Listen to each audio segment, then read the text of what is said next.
Hello everyone, कैसे हैं आप लोग। उम्मीद करते हैं अच्छे होंगे। 28 दिसंबर को आपकी टाइपिंग हुई थी और मैंने शाम को 8 बजे ही वीडियो डाला था। आपको यकीन नहीं होता तो आप ये देखिए, मैंने एक दिन दिखा रहा है क्योंकि अभी 48 घंटे नहीं हुए हैं। मैंने उसी रात वीडियो डाला था क्योंकि मेरे भाई की भी टाइपिंग थी। और आपको हर एक चीज़ में मैंने बोला था पैसेज या ज़्यादा वर्ड का क्या प्रॉब्लम रहा जो पैसेज नहीं हो पाया।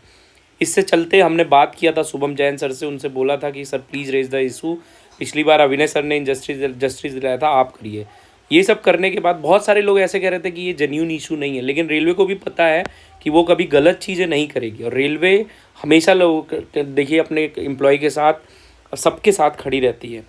अब देखो हम लोग की जीत हुई, उसमें क्या बोला गया है कि rescheduling of CBTST candidate who appeared in exam. इसमें क्या नोटिस में लिखा है, आप इसको ध्यान से पढ़ेंगे। Presentation have been received from many candidate and their performance got impacted in an effort to complete the paragraph. It is clarified that transcripts of all candidate will be evaluated irrespective of fact whether they could complete the paragraph or not. However, due to above issue, it has been decided to give option candidate who were present during CBTST। तो इसमें क्या लिखा है कि जो conduct हुआ था 28/12 को, उस दिन जो भी थे उनका रीशेड्यूल किया जाएगा। ठीक है, जो भी लोग 28/12 को प्रेजेंट हैं उन्हीं का, जो नहीं प्रेजेंट है वो नहीं दे पाएंगे। तीसरी बात, if a candidate opt for reschedule CBT then previous transcript will not. अगर आप रीशेड्यूलिंग के लिए ऑप्ट करते कि भाई आपको दोबारा टाइपिंग देना है तो पुराना वाला आपका नहीं माना जाएगा।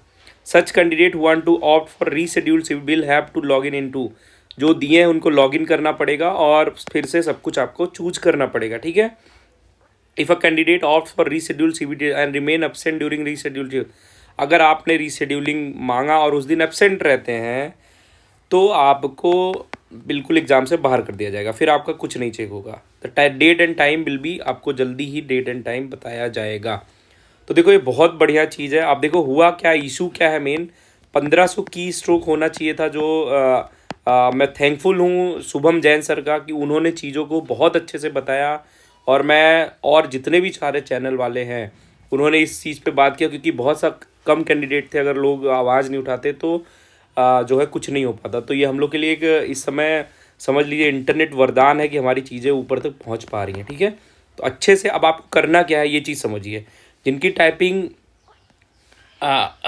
टाइपिंग अभी, जिनको लग रहा है हम रीशेड्यूल करेंगे, भाई टाइपिंग करना स्टार्ट कर दो अभी से और अच्छे से टाइपिंग की प्रैक्टिस करो। कैपिटल लेटर, हर एक चीज़, जो आपने कीबोर्ड वगैरह देखा ख़राब थे कैसे थे, दूसरा कीबोर्ड मंगा लो और वहाँ से टाइपिंग करना स्टार्ट करो।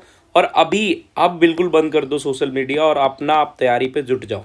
ठीक है, पूरी तरह से टाइपिंग में जुट जाओ और टाइपिंग में जी जान लगा के, इस बार कोई भी गलती नहीं होनी चाहिए। मान लो 1800 की स्ट्रोक भी देना तो उसको भी ठोक के आना है, बस ये समझ लो।